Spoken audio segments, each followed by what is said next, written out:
ప్రతి 50,000 రూపాయల విలువైన బంగారు ఆభరణాలు కొనుగోలుపై 200 మిల్లీగ్రాముల gold coin, studded uncut and polki jewellery కొనుగోలుపై 300 మిల్లీగ్రాముల గోల్డ్ కాయిన్, డైమండ్ జ్యువెలరీ కొనుగోలుపై 400 మిల్లీగ్రాముల గోల్డ్ కాయిన్ ని అదనంగా పొందండి. నా తరపు నుంచి, మలబార్ తరపు నుంచి మీ అందరికీ దీపావళి శుభాకాంక్షలు. నమస్తే, P9 న్యూస్ స్వాగతం. స్థానిక డిఆర్ఆర్ఎం హై స్కూల్లో సంక్షేమ శాఖ ఆధ్వర్యంలో 216వ లూయి బ్రెయిలీ జయంతి వేడుకల సందర్భంగా విభిన్న ప్రతిభావంతులకు ఆటల పోటీలు నిర్వహించారు.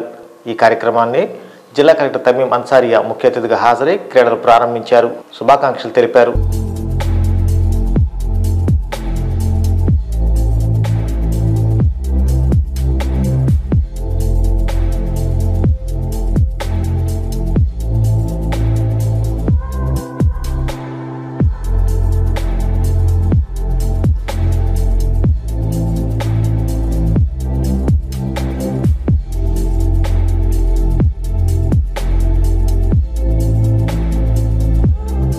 నమస్కారం. జనవరి 4 లూయిస్ బ్రైలీ గారు జయంతి సందర్భంగా ఈరోజు మనం ప్రకాశం జిల్లాలో అందరూ విజువల్లీ ఛాలెంజ్డ్ పర్సన్స్ కోసం ప్రత్యేకంగా స్పోర్ట్స్ మీట్ పెట్టడం జరిగింది.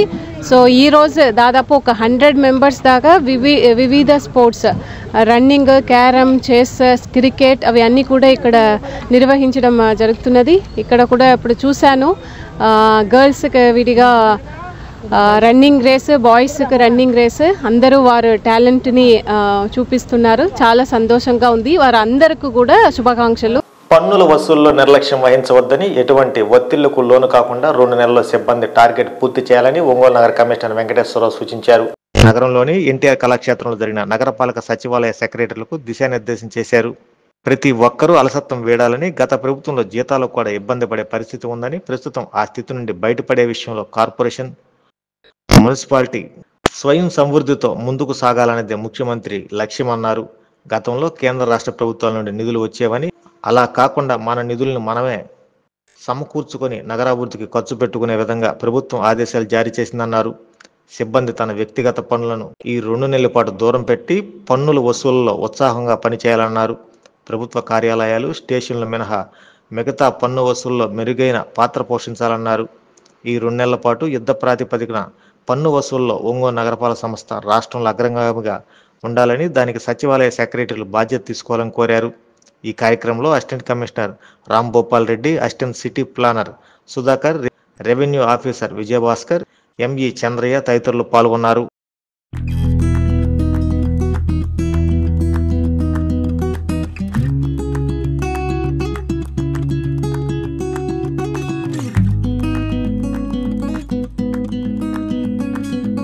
మున్సిపాలిటీస్లో అందరూ కలిసి ఒక టీం వర్క్ చేసి ఆర్థిక సంవత్సరం ముగింపు నాటికి మనకు రావాల్సినటువంటి ప్రాపర్టీ ట్యాక్స్ కానీ, వాటర్ ఛార్జెస్ కానీ, రిమైనింగ్ అడ్వర్టైజ్మెంట్ ట్యాక్స్ కావచ్చు, అట్లాగే మనకు ట్రేడ్ లైసెన్స్లకు సంబంధించినటువంటి ఇన్కమ్ సోర్స్ కానీ ఇవన్నీ కూడా కలెక్ట్ చేయడం జరిగేది. సో ఇప్పుడు మనకు కావలసినటువంటి మానవ వనరులు ఉన్నాయి, హ్యూమన్ రిసోర్స్ ఉంది. మీరంతా వచ్చారు, అంత యంగ్ జనరేషన్ మీరందరూ కూడా. సో మీరందరూ కలిసి కట్టుగా మనం పనిచేయగలిగితే, గత 2 నెలల్లో మనం చూసాం అడ్మిన్ సెక్రటరీస్, ఇతర సెక్రటరీస్, ముఖ్యంగా ఎమ్యూనిటీస్ వీళ్ళందరూ కలిసి మనకు ట్యాక్స్ కలెక్షన్లో కూడా ఒక్కొక్క నెలకు దాదాపు 2 కోట్లు, లాస్ట్ మంత్ అయితే 2,70,00,000 దాదాపు అనుకుంటా, అంతేనా? 60 వచ్చిన తర్వాత వందలాది మంది సెక్రటరీస్ వచ్చారు. గత 5 ఏళ్లలో ఎన్ని ప్రాపర్టీ అసెస్మెంట్స్ ఉన్నాయి, ఇప్పుడు అదనంగా ఎన్ని ప్రాపర్టీ అసెస్మెంట్స్ వచ్చాయి అంటే, గతంలో ఒక సచివాలయం తీసుకుంటే ఆ సచివాలయానికి 2,000 అసెస్మెంట్లు ఉన్నాయనుకుందాం, ఇప్పుడు 2019 నాటికి. ఇప్పుడు 2024 కంప్లీట్ అయ్యి 25లకు వచ్చాము. ఆ 2,000 నుంచి ఎన్ని పెంచారు అనేది చూస్తున్నారు ఆయన. అంటే ఒక అడ్మిన్ సెక్రటరీ, అక్కడ ఉన్న సచివాలయ సిబ్బంది అదనంగా ఏం కాంట్రిబ్యూట్ చేశారో మీరు వచ్చిన తర్వాత అనేది చూస్తున్నారు. అందుకని సమావేశం పెట్టడం యొక్క ముఖ్య ఉద్దేశం కూడా ఏమిటంటే, మనం వచ్చిన తర్వాత ఉన్న ట్యాక్స్ కలెక్షన్స్ని మనం కంప్లీట్ చేసుకుంటే దాన్ని మిమ్మల్ని అడిగే క్వశ్చన్ ఉండదు. అందుకని దయచేసి అందరూ ఈ 2 months మనకు జనవరి, మళ్ళీ ఇందులో దాదాపుగా ఒక 10 రోజులు సెలవులే పోతాయి. సంక్రాంతికి ఒక 5 రోజులు, ఇంకా మిగిలిన హాలిడేస్ తీసుకుంటే మనకు దాదాపుగా 8-9 రోజులు సెలవులు ఉన్నాయి. సో అది పోగా మిగిలిన 20 రోజులు వస్తుంది. ఫిబ్రవరి 28 రోజులు, అందులో ఒక 4 రోజులు సెలవులు పోతే గట్టిగా మనకు ఒక 35-40 డేస్లో మనం ఈ వర్క్ని మనం కంప్లీట్ చేసేటట్టుగా మీరు అందరూ కూడా ప్లాన్ చేసుకోవాల్సిందే మీకు అందరికి కూడా రిక్వెస్ట్ చేస్తున్నాను. అందువల్ల అత్యంత ముఖ్యమైనటువంటిది ఈరోజు సమావేశానికి మిమ్మల్ని పిలవడం కూడా ప్రాపర్టీ ట్యాక్స్ కలెక్షన్స్. ఇది టెక్నికల్గా చేయాల్సిన పని అంతా కూడా అడ్మిన్ సెక్రటరీ చేస్తాడు, ఎమ్యూనిటీ సెక్రటరీ చేస్తారు. రిమైనింగ్ సెక్రటరీస్, ఇక్కడ ఉన్న వెల్ఫేర్ సెక్రటరీస్కి నా రిక్వెస్ట్ ఏమిటంటే మీకు ఇచ్చినటువంటి క్లస్టర్ ఏదైతే ఉందో శాస్త్రీయ అభిలాష పట్ల విద్యార్థులు మక్కువ పెంచుకొని భవిష్యత్తులో మంచి శాస్త్రవేత్తలుగా ఎదగాలని జిల్లా విద్యాశాఖ అధికారి కిరణ్ కుమార్ ఆకాంక్షించారు. ఒంగోలులోని మంగమూరు డొంకల గల ఒంగోలు పబ్లిక్ స్కూల్ నందు జరిగిన జిల్లా స్థాయి వైజ్ఞానిక సదస్సును ఆయన ముఖ్య అతిథిగా హాజరయ్యారు. జిల్లా విద్యాశాఖ ఆధ్వర్యంలో జరిగిన ఈ కార్యక్రమంలో ప్రభుత్వ పాఠశాల విద్యార్థులు రూపొందించిన వివిధ రకాల పరికరాలను ప్రదర్శనలో ఉంచారు. అనంతరం ఎగ్జిబిషన్ తిలకించేందుకు వచ్చేసిన విద్యార్థులకు వారి తల్లిదండ్రులకు పరికరాల యొక్క పనితీరును వివరించారు. అనంతరం జిల్లా విద్యాశాఖ అధికారి మాట్లాడుతూ జిల్లాలోని 38 మండలాల నుండి 3 విభాగాల్లో ఈ సదస్సు నిర్వహించడం జరిగిందని అన్నారు. పాఠశాల స్థాయి, మండల స్థాయి, జిల్లా స్థాయిలలో వైజ్ఞానిక సదస్సులను నిర్వహించినట్టు తెలిపారు. ఈ కార్యక్రమంలో డిప్యూటీ డిఈఓ శామ్యూల్ జాన్, ఎంఈఓలు Kishore Babu, Chandramouleswararao, district science exhibition officer Ramesh Babu తదితరులు పాల్గొన్నారు.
జిల్లా స్థాయి సైన్స్ ఎగ్జిబిషన్ ఈరోజు ఓపీఎస్ స్కూల్లో ఒంగోలులో జరుగుతుంది. ఈ జిల్లా స్థాయి ఎగ్జిబిషన్కి సంబంధించి అన్ని మండలాల నుంచి 38 మండలాల నుంచి కూడా మరి 3 కేటగిరీస్లో, ఒకటి ఇండివిజువల్ కేటగిరీ, రెండోది గ్రూప్ కేటగిరీ, మూడోది టీచర్ కేటగిరీ. ఈ 3 కేటగిరీస్ నుంచి కూడా మనం ఎగ్జిబిట్స్ని మనం ఆహ్వానించాము. ముందుగా పాఠశాల స్థాయిలో పాఠశాల ఎగ్జిబిషన్ జరిగింది. ఆ తర్వాత అది 30వ తారీఖు జరిగింది. ఆ తర్వాత 31వ తారీఖున మండల స్థాయి సైన్స్ ఎగ్జిబిషన్ జరిగింది. ఆ మండల స్థాయి సైన్స్ ఎగ్జిబిషన్లో సెలెక్ట్ అయినటువంటి ఫస్ట్ వచ్చినటువంటి ఏవైతే ఇండివిజువల్ కానీ, గ్రూప్ కానీ, లేకపోతే టీచర్ ఎగ్జిబిట్ కానీ జరిగినప్పుడు వాటి నుంచి వచ్చినటువంటి ప్రథమ స్థానంలో వచ్చినటువంటి ఎగ్జిబిట్స్ని మనం జిల్లా స్థాయికి ఆహ్వానించాము. ఈరోజు జిల్లా స్థాయి సైన్స్ ఎగ్జిబిషన్ టీచర్కి సంబంధించి 23 ఎగ్జిబిట్స్ వచ్చాయి. అలాగే గ్రూప్కి సంబంధించి 31 ఎగ్జిబిట్స్ వచ్చాయి. అలాగే ఇండివిజువల్కి సంబంధించి 33 ఎగ్జిబిట్స్ వచ్చాయి. మరి అన్ని పాఠశాలల నుంచి కూడా అందరూ విద్యార్థులు కూడా వచ్చేసి ఎగ్జిబిట్స్ని తిలకించేసి వాళ్ళలో మరి శాస్త్రీయ వైఖరిని కానీ, లేకపోతే శాస్త్రీయ అభిరుచిని కానీ, వాళ్ళ శాస్త్రం పట్ల మక్కువ కానీ, ఇష్టాన్ని కానీ అవన్నీ పెంచుకుని మరి శాస్త్రీయ అభిలాష పెంచుకుని మరి విద్యార్థులు ఉపాధ్యాయులు దార్శనికత పెంచుకొని విద్యార్థుల్ని భవిష్యత్తులో మంచి సైంటిస్ట్గా, లేకపోతే సైన్స్ని అభిమానించే వ్యక్తులుగా మార్చి గత వైసీపీ ప్రభుత్వం అగ్రహారం వద్ద 20,000 మందికి శాశ్వత ఇళ్ల పట్టాలు కాకుండా అర్హత పత్రాలు మాత్రమే ఇచ్చిందని సిపిఐ రాష్ట్ర కార్యవర్గ సభ్యులు గుజ్జాల ఈశ్వరయ్య అన్నారు. వాటిని కూటమి ప్రభుత్వం రద్దు చేయడానికి ప్రయత్నించడం మంచి పద్ధతి కాదని, అర్హులకు శాశ్వత పట్టాలు ఇవ్వాలని డిమాండ్ చేశారు. అగ్రహారం లేఅవుట్ వద్ద సిపిఐ బృందం మీడియాతో మాట్లాడారు. కార్యక్రమంలో సిపిఐ జిల్లా కార్యదర్శి ఎంఎల్ నారాయణ, కార్యదర్శి వర్గ సభ్యులు ఆర్ వెంకట్రావు, కె వీరారెడ్డి, వడ్డీ హనుమారెడ్డి, పట్టణ సిపిఐ కార్యదర్శి కొత్తకోట వెంకటేశ్వర్లు తదితరులు పాల్గొన్నారు.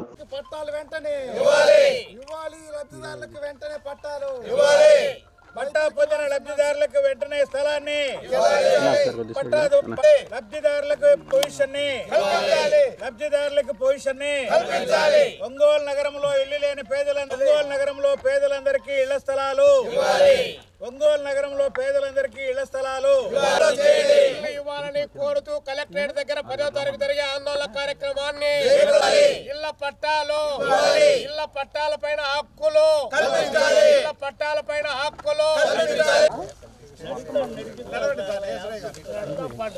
పట్టాలు ఇవ్వలేదు. వాళ్ళకు కావాల్సినటువంటి ఇన్ఫ్రాస్ట్రక్చర్ ఏ ఒక్కటి ఈ యొక్క పొలంలో ఒక్కటి కూడా డెవలప్ చేయలేదు. ఆ ప్రభుత్వం అధికారంలో నుంచి వెళ్ళిపోయింది. ఇప్పుడు నూతనంగా ఎన్డీఏ గవర్నమెంట్ చంద్రబాబు నాయుడు గారి నాయకత్వంలో ఇక్కడ నడుస్తుంది. చంద్రబాబు నాయుడు గారు ఎన్నికల మేనిఫెస్టోలో మేము అధికారంలోకి వస్తే 2 సెంట్లు పట్టణ ప్రాంతాల్లో, 3 సెంట్లు గ్రామీణ ప్రాంతాల్లో 5 లక్షల రూపాయలు వారికి ఇల్లు కట్టుకోవడానికి సహాయం చేసి మేము ఇల్లు ఇస్తామని చెప్పడం జరిగింది. ఇక్కడ 22,000 మంది లబ్ధిదారులు ఉన్నారు. మీ గవర్నమెంట్ వచ్చింది కాబట్టి ఇక్కడ ఒక్క ఇల్లు కూడా నిర్మాణం చేయలేదు కాబట్టి ఈ పొలాన్ని నిజమైనటువంటి అర్హులైనటువంటి వారికి లబ్ధిదారులకు 2 సెంట్లు 3 సెంట్ల రూపంలో వారికి కేటాయించి ఇక్కడ 5 లక్షల రూపాయలు డబ్బులు ఇచ్చి ఈ భూములను కాపాడాలని చెప్పి మేము డిమాండ్ చేస్తున్నాం. మీరు కొనుగోలు చేసిన గవర్నమెంట్ ఇవ్వాలి, దీనికి సంబంధించిన కాలనీ డెవలప్ చేయాలని చెప్పి మేము డిమాండ్ చేస్తున్నాం. ఆ డిమాండ్ సాధన కోసం లబ్ధిదారులు ఎవరైతే గతంలో 20,000 మంది ఈ పొందారో వాళ్ళందరూ కూడా రేపు 10వ తారీఖు జనవరి 10వ తారీఖు ఒంగోలు కలెక్టరేట్ ముందు జరిగేటువంటి ఆందోళనకు మీ పత్రాలతో సహా మీరు రండి, పోరాటానికి సిద్ధమై పోరాటం ద్వారా వీటిని సాధించుకుందామని చెప్పి వారికి మేమందరం కూడా విజ్ఞప్తి చేస్తున్నాం. అదే సందర్భంలో మీ రాజకీయ కారణాలతో దీనిపైన వేరొక పద్ధతిలో వివరించి లబ్ధిదారులకు ఇకపోతే ఎర్ర జెండాలు పాతాం, ఉంటే భూమి తల్లి ఒడిలో ఉంటాం, అవసరమైతే జైలు గోడల మధ్యకైనా పోయి ప్రజల పక్షాన నిలుస్తాం తప్ప ఈ భూ కబ్జా కోర్ల చేతుల్లోకి, భూ వ్యాపారుల చేతుల్లోకి మేము పోనివ్వడానికి ఎర్ర జెండా సిపిఐ సిద్ధంగా లేదని చెప్పి ఈ సందర్భంగా హెచ్చరిక చేస్తూ ప్రజలు కూడా తిరుగుబాటుకు సిద్ధం కావాలి. తిరుగుబాటు జరిగితేనే మనకి ఈ భూముల్లో జరుగుబాటు ఉంటుంది తప్ప వేరొకటి ఉండదని చెప్పి అలిగి పుంకాలుగా ఈరోజు మీడియాలో పెద్ద ఎత్తున వచ్చిన సందర్భంలో ముఖ్యమంత్రి గారు ఆమోదించి ఇక్కడ 200 కోట్లు ఒంగోలు నగరానికి ఈ ఇళ్ల పట్టాలు ఇవ్వడానికి కేటాయించారు. ఇక్కడ అగ్రహారం దగ్గర 280 ఎకరాలు, అలాగే ఎర్రజర్ల దగ్గర ఒక 150 ఎకరాలు, మొత్తం 430 ఎకరాలని 1 ఎకరా 35 లక్షల లెక్కన కొనుగోలు చేశారు. వీటికి ఇక్కడ రాళ్లు పెట్టారు, పట్టాలు ఇస్తున్నామని చెప్పి ముఖ్యమంత్రి గారిని పిలిచి కోట్ల రూపాయలు ఖర్చు పెట్టి ఇదే అగ్రహారం భూమిలోనే పట్టాల దగ్గరే ముఖ్యమంత్రి గారి దగ్గర సభ జరిపి ముఖ్యమంత్రి గారు ఇక్కడ ముఖ్యమంత్రి చేతుల మీదుగా పట్టాలు ఇచ్చారు. ఈరోజు ఇచ్చిన పట్టాలు డిఓ ట్యాగ్ చేయలేదు. ఇచ్చిన పట్టాలకి ఇక్కడ వేసిన వాటికి రాళ్ళకి నంబర్లు ఇవ్వలేదు, ప్లాట్ నంబర్లు ఇవ్వలేదు. వాళ్ళకి హక్కు పత్రాలు మాత్రమే. అనర్హులు ఉన్నారో వాళ్ళని తొలగించండి. అర్హులకు అన్యాయం చేయడానికి వీల్లేదు, అర్హులకి అన్యాయం జరగడానికి వీల్లేదని చెప్పి సిపిఐగా మేము కోరుతా ఉన్నాం. మళ్ళీ తిరిగి ఎవరైతే ఏ అనర్హుల జాబితాను తయారు చేశారో అధికారుల మీద కూడా చర్య తీసుకోండి. ఏ అనర్హుల జాబితాని పట్టాలు ఇచ్చారో అవన్నీ తిరిగి రద్దు చేయండి. అర్హులందరికీ ఇక్కడ జియో ట్యాగింగ్ చేయండి, నంబర్లు ఇవ్వండి, ఆ నంబర్ల ప్రకారం ఇవ్వండి. అలాగే ముఖ్యమంత్రి చంద్రబాబు నాయుడు గారు అధికారంలోకి వచ్చే ముందు పట్టణ ప్రాంతాల్లో 2 సెంట్లు, గ్రామీణ ప్రాంతాల్లో 3 సెంట్లు ఇస్తారని చెప్పి హామీ ఇచ్చారు. ఎన్నికల హామీని నిలబెట్టుకోండి. ఇక్కడ 1 సెంటు ఇచ్చారు గత ప్రభుత్వం, మీరు దాన్ని పూర్తి చేయండి, 2 సెంట్లుగా మార్చండి దాన్ని. మీరు ఒంగోలు నగరంలో ఉండే అగ్రహారం భూముల్ని పైలట్ ప్రాజెక్టుగా స్వీకరించండి. ఇక్కడ మంచి నగరాన్ని కట్టండి. ఇక్కడ ఈ ప్రభుత్వానికి మంచి పేరు వస్తుంది, ప్రజలకి నమ్మకం విశ్వాసం కలుగుతుందని చెప్పి, లేదంటే తప్పుడు మార్గంలో వెళ్ళడం వల్ల ప్రజలు మీ మీద మంచి అభిప్రాయం సదభిప్రాయం ఈ ప్రభుత్వం మీద ఉండదని చెప్పి సందర్భంగా మేము విజ్ఞప్తి చేస్తూ అర్హుల జాబితాని అర్హులు ఎవరైతే ఉన్నారో వాళ్ళందరికీ వెంటనే ఇక్కడ స్వాధీనం చేయాలి. ఒంగోలు సంతపేటలోని టీటీడీ కళ్యాణ మండపంలో పుష్యమాసం శ్రవణ నక్షత్రం సందర్భంగా ఉదయాస్తమయ సేవలు నిర్వహించారు. సుప్రభాతం మొదలుకొని ఏకాంత సేవ వరకు తిరుమలలో నిర్వహించే విధంగా సేవలను స్వామివారికి జరిపించారు. స్వామివారి భారీ విగ్రహాన్ని ఏర్పాటు చేసి పూజా కైంకర్యాలు జరిపించారు. సాయంత్రం శ్రీదేవి భూదేవి సమేత శ్రీ వెంకటేశ్వర స్వామివారి కళ్యాణ మహోత్సవాన్ని కన్నుల పండుగగా జరిపించారు. అర్చక స్వామి త్రినాథాచార్యుల ఆధ్వర్యంలో జరిగిన కళ్యాణ క్రతువును నయనానందకరంగా సాగింది. కార్యక్రమానికి వ్యాఖ్యాతగా వేమూరి కోటేశ్వర శర్మ వ్యవహరించగా అన్నమాచార్య సంకీర్తనలను మిరియాల సాయి ఆలపించారు. భక్తులు అధిక సంఖ్యలో పాల్గొని సేవలను వీక్షించారు. అనంతరం తీర్థ ప్రసాదాన్ని అందజేశారు.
మనందరి తల్లి కామధేనువు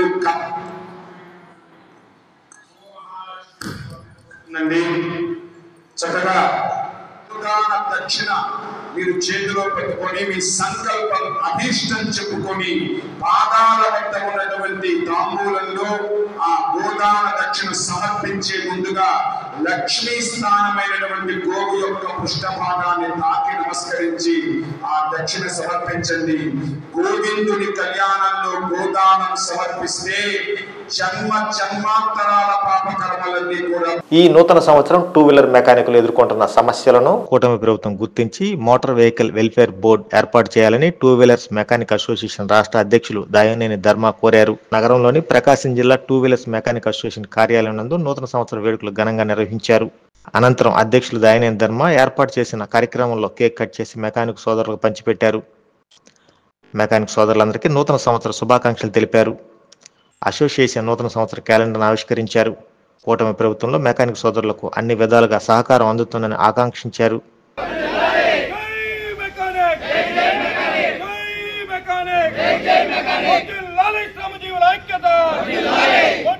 ఈరోజు నూతన సంవత్సర శుభ సందర్భంగా మేమందరం కూడా Ongole 2 wheeler workers welfare association తరఫున ఆఫీస్ దగ్గర కార్యక్రమం పెట్టుకుని కేక్ కట్ చేసుకోవడం, అట్లాగే స్టేట్ది ప్రకాశం జిల్లాది న్యూ ఇయర్ క్యాలెండర్ ఆవిష్కరించుకోవటం, మేమందరం కూడా అన్నదమ్ముల్లాగా కుటుంబ సభ్యుల్లాగా ప్రతి సంవత్సరం కూడా ఇక్కడ న్యూ ఇయర్ సెలబ్రేషన్స్ మా అసోసియేషన్ ఆఫీస్ దగ్గర చేసుకోవడం జరుగుతూ ఉంటుంది. దానికి అందరూ కూడా Ongole 2 wheeler workers welfare association సర్వసభ్యులు అందరూ సహకరిస్తున్నందుకు వారందరికీ పేరు పేరున ధన్యవాదాలు. అట్లాగే నూతన సంవత్సర శుభాకాంక్షలు. వారి కుటుంబ సభ్యులు అందరూ కూడా ఆయుర ఆరోగ్యాలతో చల్లగా ఉండాలని చెప్పి ఆ భగవంతుడి ఆశీస్సులు అల్లా ఆశీస్సులు అన్నీ ఉండాలని చెప్పి మెండుగా కోరుకుంటూ, అట్లాగే రాష్ట్ర వ్యాప్తంగా కూడా 26 జిల్లాల్లో 8 లక్షల మంది పైన ఉన్నటువంటి మా మెకానిక్ పుట్టడం జరిగింది. వాళ్ళందరూ కూడా ఈ రాష్ట్రంలో ఇంత పెద్ద ఎత్తున ఉన్నారా మీరు కార్మికులు, ఇంతవరకు కేంద్ర ప్రభుత్వాలు కానీ రాష్ట్ర ప్రభుత్వాలు కానీ పట్టించుకోవడం అనేది చాలా ఇదని చెప్పి వాళ్ళందరూ కూడా ఎంతో సానుకూలంగా స్పందిస్తూ మీకు ఇప్పుడు ఉన్నటువంటి ప్రభుత్వం మేలు చేస్తుంది, కంపల్సరీ మిమ్మల్ని అందరినీ అసంఘటిత కార్మికుల కింద ఆదుకుని మోటార్ మెకానిక్ వెల్ఫేర్ బోర్డు పెట్టాలని చెప్పి మేమందరం కూడా 26 జిల్లాల్లో ఉన్నటువంటి కార్మికులందరూ కోరుకోవటం, దానికి సానుకూలంగా స్పందించడం అనేది చాలా గొప్పగా చాలా గర్వంగా ఫీల్ అవుతా ఉన్నాం. రాష్ట్రంలో ఇవాళ మేము చాలా పెద్ద ఎత్తున 2 వీలర్ మెకానిక్ వెల్ఫేర్ అసోసియేషన్ ఉందంటే ఈ రాష్ట్రంలో ఉన్నటువంటి కార్మిక సంఘాల్లో ఒక గొప్ప సంఘంగా రాష్ట్ర వ్యాప్తంగా పరిణించిందంటే అది ఒంగోలు నుంచే స్టార్ట్ అయిందని చెప్పి దాన్ని నేను గర్వంగా సగౌరవంగా చెప్పుకుంటా ఉన్నా. నేను రాష్ట్ర అధ్యక్షుడిగా ఉండడం కూడా ఏదో పూర్వజన్మలో నేను చేసిన ఒక అదృష్టంగా భావిస్తూ ఉన్నా. మెకానిక్లకి సేవ చేయటం అంటే ఎందుకంటే నేను కూడా ఆ వృత్తిలోనే ఉండి చిన్న చిన్నగా పైకి వచ్చి ఎంతోమంది స్నేహితుల్ని శ్రేయోభిలాషుల్ని సహచరుల్ని ఇంతమందిని పొందటం అంటే ఏ రోజుల్లోనూ చేసుకున్న అదృష్టంగా భావిస్తూ ఇప్పుడున్నటువంటి ప్రభుత్వం మమ్మల్ని అందరినీ ఆదుకుని 2 వీలర్ మెకానిక్లకి ముక్తినేత్రపాడులో వెంకట శివాజీ చారిటబుల్ ఫౌండేషన్ నూతనంగా ప్రారంభించిన సందర్భంగా ఫౌండేషన్ వ్యవస్థాపకులు శివాజీ, టొబాకోస్ అధినేత రాయపాటి వెంకటేశ్వర్లు, రాయపాటి శివాజీ ఆధ్వర్యంలో 15 మంది నిరుపేద విద్యార్థులు, వృద్ధులకు 2,50,000 రూపాయల ఆర్థిక సాయం అందించారు. నిరుపేద విద్యార్థులు, అనారోగ్యంతో ఇబ్బందులు పడుతున్న వృద్ధులకు చెక్కులు పంపిణీ చేశారు. సేవా కార్యక్రమాలు చేసేందుకు వెంకట శివాజీ చారిటబుల్ ఫౌండేషన్ స్థాపించినట్లు రాయపాటి వెంకటేశ్వర్లు తెలిపారు. ప్రతి సంవత్సరం తమ ఫౌండేషన్ ద్వారా వృద్ధులకు, నిరుపేద విద్యార్థులకు వైద్యం, విద్య అందించేందుకు సాయం చేస్తామని రాయపాటి వెంకటేశ్వర్లు తెలిపారు.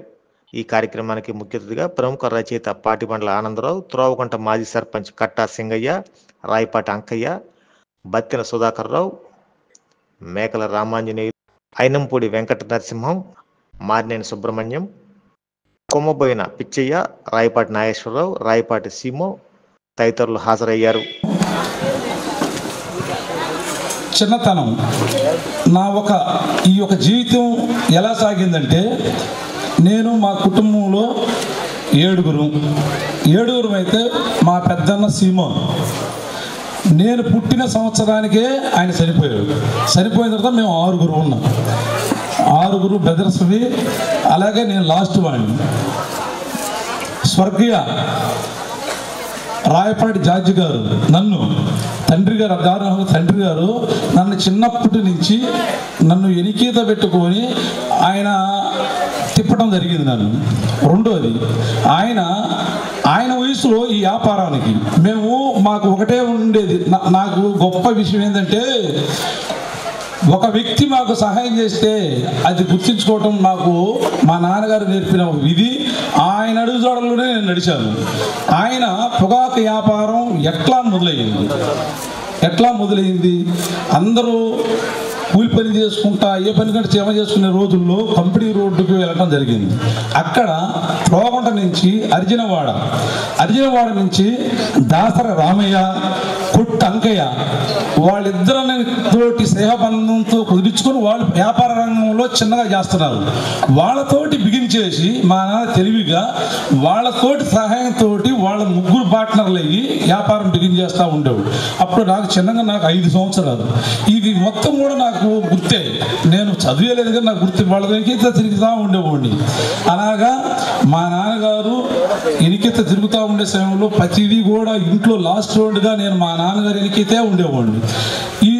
ఈ సహాయ కార్యక్రమం నాకు ఎలా వచ్చిందంటే మా నాన్నగారు ఆ రోజుల్లోనే డబ్బులున్నా కానీ ఏమి ఆస్తులు ఏమి కొనలా.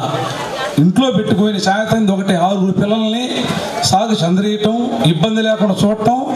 ఎవరైనా పెళ్ళిళ్ళు ఏదైనా చేసుకుంటుంటే అడిగితే కాదనకుండా ఇచ్చేవాడు. అది తెచ్చిచ్చేది కూడా నేను చిన్న వయసులో. అది చూస్తా పెరిగా నేను. అదే నాకు అదొక మెమరీ నాకు.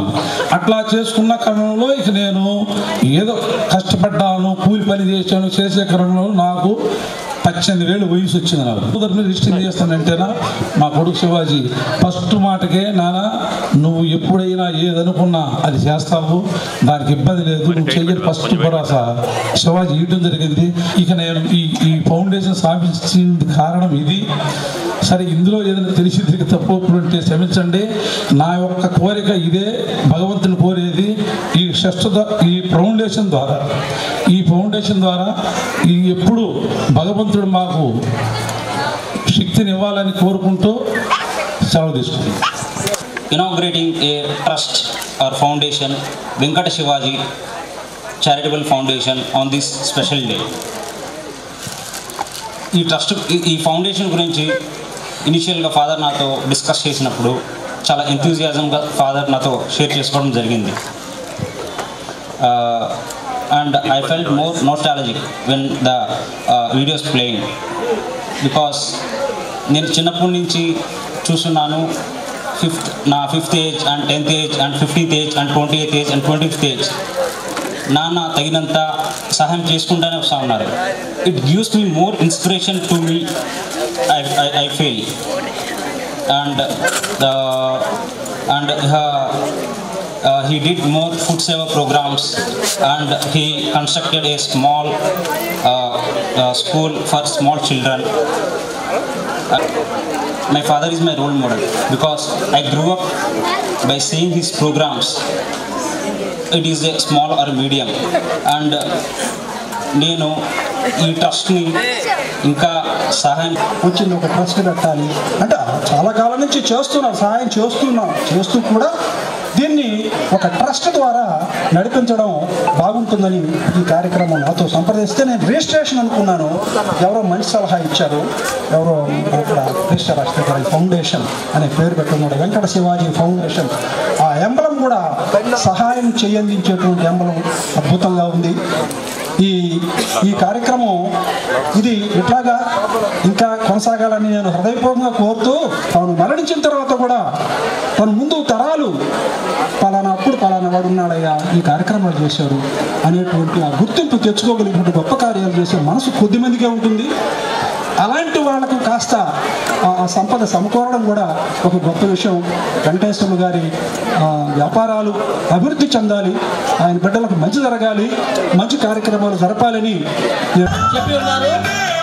వారికి 10,000 చెక్కుని మన అతిథులు, ఆత్మీయ అతిథులు అదేవిధంగా ఆబోతి